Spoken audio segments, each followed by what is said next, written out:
Bismillah ar-Rahman ar-Rahim, salam alaikum wa rahmatullahi wa barakatuh. Merci de me rejoindre une autre fois. Dans cette vidéo, nous allons voir la quatrième partie qui est comment calculer la matrice du produit scalaire noté S égale Z fois Z exposant T en ACM, en analyse des correspondances multiples. Donc, la définition, qu'est-ce qu'elle nous dit? La définition nous dit la matrice du produit scalaire noté S est égal à Z exposant T fois Z est une matrice obtenue en multipliant la matrice de fréquence centrée réduite notée Z par sa transposée Z exposant T. Donc elle permet de calculer les valeurs propres afin qu'on parvienne à bien sélectionner les axes influents. Donc en gros cette matrice, c'est une matrice dont on se sert à calculer les valeurs propres et les vecteurs propres. Donc voilà son objectif. C'est de préparer le calcul des valeurs propres et des axes factoriels, réduire la dimension des données qualitatives, faciliter la représentation graphique des individus dans l'espace factoriel. Donc étape 1, qu'est-ce qu'on va faire? Reprendre la matrice de fréquence centrée réduite. Étape 2, calculer la transposée de cette matrice notée Z exposant T. Et enfin effectuer le produit matriciel S égale Z exposant ZT. Donc, qu'est-ce qu'on va faire? On va appliquer cette notion sur notre exemple. Donc, nous avons utilisé cet exemple et on a calculé ce qu'on appelle la matrice de fréquence centrée réduite. On a obtenu ce tableau en utilisant ces exemples. Donc, pour comprendre comment j'ai obtenu ces tableaux, donc il est important de jeter un coup d'œil sur les vidéos qui précèdent ces vidéos. Donc, nous utilisons les mêmes exemples sur tous ces tableaux et on va calculer ce qu'on appelle la matrice du produit scalaire. Donc allons-y. Voilà, maintenant on va voir comment se fait ce produit matriciel. Donc par définition, la matrice du produit scalaire se calcule ainsi: S égale Z fois ZT. Donc d'où le produit matriciel d'une matrice et sa transposée se fait ainsi. Voilà, en supposant une matrice constitué de A, B, C, D fois sa transposée. Transposée, ça veut dire décrire la ligne de la première matrice dans la deuxième matrice sous forme d'une colonne. Et la deuxième ligne sous forme de deuxième colonne. Voilà. Donc, matrice et sa transposée. Donc pour faire le produit, c'est-à-dire la matrice et sa transposée, il suffit de faire le produit entre la première ligne de la matrice et la première colonne de la transposée. C'est comme ça. La première ligne de la matrice et la première colonne de la transposée. Donc ça va devenir comment? AC qui désigne la première ligne de la matrice fois la première colonne de la transposée AC. Donc ça va devenir, le produit va se faire élément par élément. A fois A, c'est A carré, plus C fois C qui va devenir C carré. Donc puis on va continuer.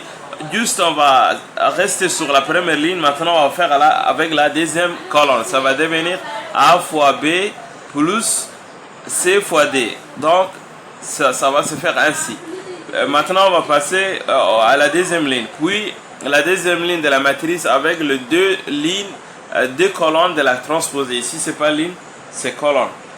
Deux colonnes de la transposée. Donc comment va se procéder? C'est la même démarche. BD fois AC, ça va devenir ainsi: B fois A plus D fois C, CD, voilà. Après B et D fois BD, ça va devenir B carré plus D carré. Donc comment on va faire le positionnement? Le positionnement ça va se faire ainsi. Donc enfin la matrice du résultat est le produit matriciel entre AC fois AC, ça devient A carré plus C carré. Toujours la première ligne, deuxième colonne, c'est ici. A fois B plus C fois D. Voilà. Ici, c'est deuxième ligne, première colonne, B fois A qui est AB et D fois C qui est CD. Voilà. Et maintenant, c'est BD. Avec BD, ça va devenir B carré plus D carré. Donc, ça, c'est la matrice. Ça, c'est la matrice et sa transposée. Ça nous donne cette matrice de résultat qui est la matrice du produit scalaire. Maintenant, on va appliquer cette même logique, ce même principe sur notre matrice de fréquence centrée réduite et sa transposée. Donc voilà, la matrice qu'on va utiliser, c'est la matrice centrée réduite qu'on a obtenue à partir de l'exemple qui était constitué de 6 colonnes et 3 lignes. C'était 3 individus et 6 modalités. Donc maintenant, on va transformer cette matrice, ce tableau, sous forme d'une écriture matricielle. Donc ça devient ainsi. Ça devient comme ça. On les note Z est égal, le tableau tel qu'il est en recopie, mais sous la forme d'une matrice. Puis on construit la matrice, la transposée de la matrice fréquence centrée réduite. Donc transposer, ça veut dire quoi?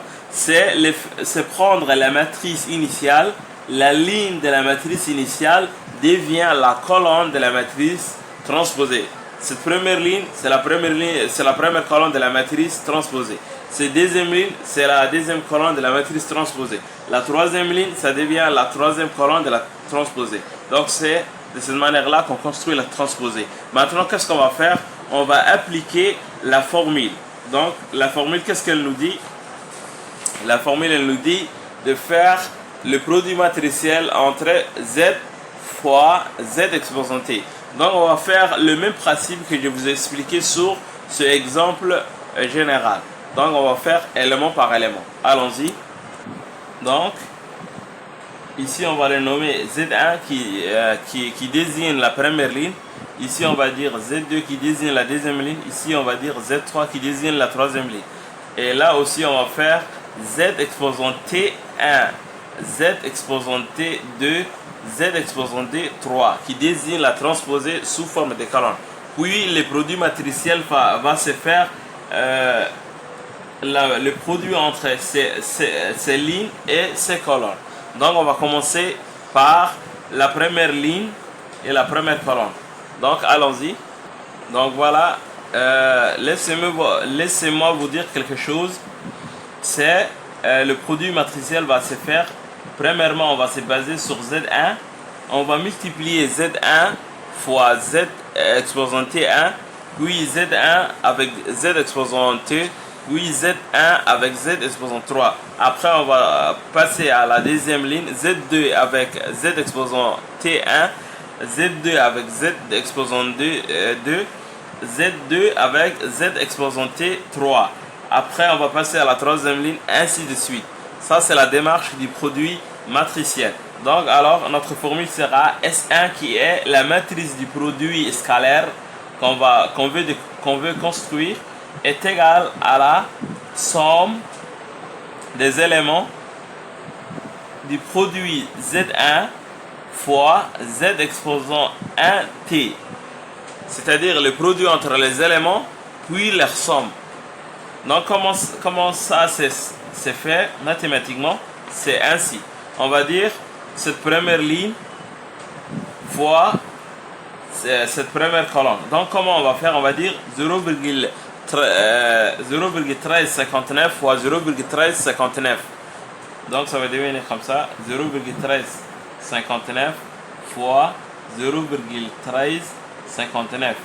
Après, on nous a dit somme plus le deuxième élément. On va prendre moins 0,1922 fois moins 0,1922. Moins 0,1922 fois moins 0,1922. Plus, après on va prendre le troisième élément de la première ligne fois le troisième élément de la première colonne. Donc ça va devenir 0,3845 fois 0,3845 plus après le quatrième élément moins 0,2718 fois moins 0,2718. Donc ça va devenir comme ça. Après plus le cinquième élément 0,1359 fois 0,1359. 0,1359 fois 0,1359 plus après le dernier élément moins 0,1922 moins 0,1922 fois moins 0,1922.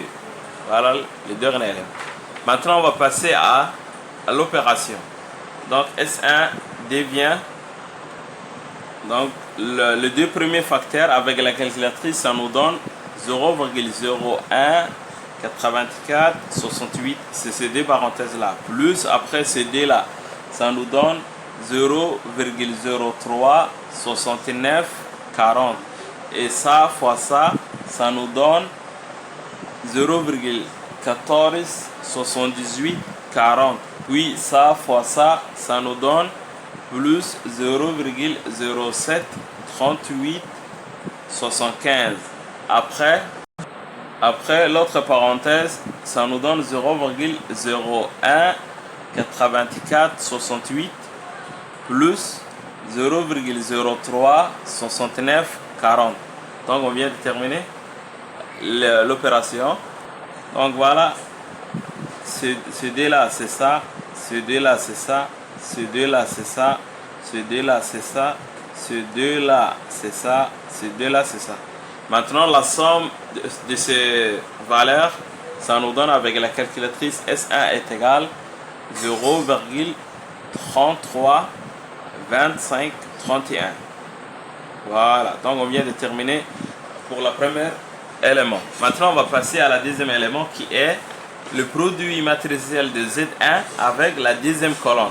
Donc ça va devenir S2 est égal, c'est pas S2 tout court, c'est la première ligne avec la deuxième colonne. S1, 2 est égal aux sommes de Z1 avec Z2 exposanté. C'est-à-dire première ligne, deuxième colonne. Donc ça veut dire élément par élément, ça fois ça, ça fois ça, ça fois ça, ça fois ça. Donc allons-y, écrivons. S12 est égal 0,1359 fois moins 0,2718 plus moins 0,1922 fois 0,3845 plus 0,3845 fois moins 0,1922 plus 0,1359 fois moins 0,2718 plus 0,1359 fois 0,1359 plus moins 0,1922 fois moins 0,1922. Donc voilà les opérations entre la première ligne et la deuxième colonne, élément par élément. Donc maintenant on va passer à l'opération au niveau du calcul. S1, 2, ça nous donne, le premier facteur c'est moins 0,036937 avec la calculatrice, moins 0,073900, puis moins 0,073900, puis moins 0,036937, puis c'est 0, plus 0,018468 plus 0,036940. Donc la somme de ces ensemble de valeurs, ça nous donne, donc la somme de ces 6 valeurs, ça nous donne avec la calculatrice moins 0,166266. Voilà, on vient de terminer pour le deuxième élément. Maintenant on va passer pour le troisième élément. Maintenant on va faire l'opération le produit matriciel entre Z1 et ZT3. Donc ça veut dire la première ligne toujours avec la troisième colonne maintenant. Donc on va faire ça fois ça, ça fois ça, ça fois ça, ça fois ça, ça fois ça et ça fois ça.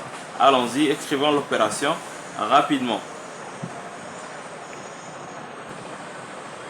Donc allons-y, c'est 0,1359 fois 0,1359 plus moins 0,1922 fois moins 0,1922.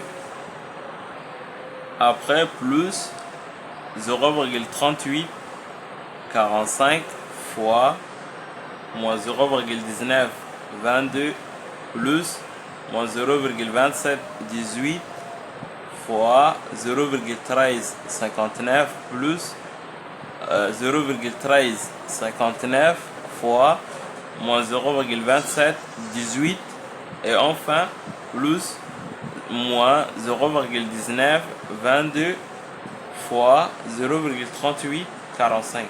Donc leur calcul est égal à ça. Pour le premier facteur c'est 0,018468 plus 0,036940. Après c'est moins 0,073900, puis c'est moins 0, ici c'est moins 0,03696937, après moins 0,036937, après c'est moins 0,073900 et enfin oui, j'ai terminé seulement ça et ça et ça et ça. Donc il nous reste le résultat. Donc S1 3 est égal, la somme de ces 6 valeurs, ça nous donne moins 0,129329. Donc on vient de terminer pour la première ligne. Maintenant on va se positionner sur la deuxième ligne. La même démarche, on va faire deuxième ligne avec tous les 3 colonnes. Une fois ça, ça, ça fois ça, ça fois ça et ça fois ça. Donc commençons entre ZD et Z1. Donc qu'est-ce qu'on va dire? Pour la deuxième ligne, ça devient S21 est égal à somme de Z2 fois Z1 exposanté. Donc ça, elle est aussi égale à la S12. Ça veut dire puisque la matrice de base, c'est-à-dire la matrice de fréquence centrée et la transposée de la matrice partagent les mêmes valeurs, c'est-à-dire que la première ligne de la matrice de base et sa transposée, c'est-à-dire la première colonne, est égaux au niveau des valeurs. Ça veut dire que SD1 et S1, c'est-à-dire la deuxième ligne fois la première colonne et première colonne fois la deuxième ligne, au niveau des valeurs, ils sont identiques. Donc ça veut dire que ici S1 Z2 ont les mêmes valeurs puisqu'on a déjà calculé S1 2. Voilà, on avait trouvé moins 0,166266, c'est-à-dire la première ligne deuxième colonne. Ici deuxième ligne première colonne est égale à la première ligne deuxième colonne. Pourquoi? Les deux matrices sont égaux. Voilà, la première ligne et la deuxième colonne et la deuxième ligne et la première colonne. On a juste inversé. Donc ça veut dire qu'ils partagent les mêmes valeurs. Donc au lieu de recalculer les valeurs de l'opération, on va juste écrire le résultat de S1. Donc on va dire SD1 est égal à S12. Ça veut dire S12 et ça c'est égal à moins 0,16 6266. Donc on va pas s'attarder sur ça. Donc maintenant on va passer à la deuxième élément qui est S22. S22 ça veut dire somme de Z2 avec Z2 exposanté. Donc ça veut dire le produit matriciel entre la deuxième ligne avec la deuxième colonne.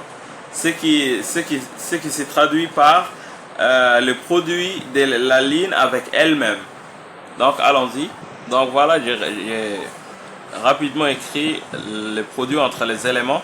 Maintenant, on va écrire le résultat de chaque multiplication. Donc allons-y. Ça devient 0,073875 plus 0,147840 plus 0,036940 plus 0, plus 0,018468 plus 0,018468 plus 0,036940. Voilà, donc on va faire la somme de ces 6 valeurs. Donc voilà, ça nous donne S2 est égal à 0,332531. Maintenant, on va passer à l'élément suivant qui est S2 avec la troisième colonne, c'est-à-dire deuxième ligne et troisième colonne. S2, 3. Donc ça se traduit par somme de Z2 fois Z3 exposant T. Donc, je vais écrire rapidement l'opération. Donc voilà, j'ai écrit rapidement les différents facteurs, puis le résultat. Maintenant, on va faire la somme de ces 6 éléments. Donc avec la calculatrice, ça nous donne moins 0,16 62 66. Maintenant, on va passer à la troisième ligne. Donc avant, c'était le produit entre... Donc voilà, c'était le produit entre la deuxième ligne et la troisième colonne. Donc on vient de terminer. Maintenant, on va passer à la troisième ligne avec les 3 colonnes de l'autre matrice. Donc ça va devenir quoi? Ça va devenir ainsi. S31. Donc S31, par définition, c'est somme de Z3, Z1T. Donc ça aussi, elle est égale à S13, comme d'ailleurs. Et ça est égal à la somme de Z1, Z3T. Donc puisqu'on a déjà calculé ça, alors S31 est égal à S13. Et le résultat qu'on avait trouvé dans S13, c'était moins 0,12 93 29. Donc ça aussi, ça deviendra moins 0,12 93 29. Donc sans se fatiguer. Même aussi pour la deuxième élément, S32, elle est égale à S23. Ce qu'on vient de faire, 2,3. Donc S3D est égal à S23. Donc ça aussi, elle est égale à moins 0,16 62 66. Maintenant, il suffit de calculer seulement S33 qui est égal à la somme de la troisième ligne avec ZT3. Donc, je vais écrire rapidement les facteurs. Donc, voilà l'opération entre les facteurs. Je vais directement coller le résultat sans détailler. Voilà son résultat. On vient de terminer tout le produit matriciel entre les lignes et les colonnes. Maintenant, on va construire la matrice produit scalaire en remplissant dans ce rubrique le résultat qu'on vient de trouver. Donc, allons-y. Donc, voilà la matrice du produit scalaire notée S. S qui est égal à Z, T, Z. Voilà les 6 éléments, les valeurs. Donc ici, ce petit cercle désigne le positionnement de valeurs. Donc voilà S11, voilà son résultat. S22, S12, c'est-à-dire première ligne, deuxième colonne, voilà. Après, première ligne, troisième colonne, voilà son résultat. Après, S21, deuxième ligne, première colonne, voilà. Après, S22, voilà son résultat. Puis, S23, deuxième ligne, troisième colonne, voilà son résultat. Puis, troisième ligne, première colonne, voilà son résultat. Puis, troisième ligne, deuxième colonne, voilà son résultat. Et enfin, troisième ligne, troisième colonne, voilà son résultat. Donc, on vient de construire la matrice du produit scalaire S égale Z, T, Z. Donc, c'est de cette manière-là qu'on procède le calcul de la matrice S. Merci pour votre attention. N'oubliez pas de liker la page et de s'abonner pour suivre plus de notions sur l'analyse des données et en cas général sur la statistique. Merci. Alhamdulillah Rabbil Alamin. À la prochaine.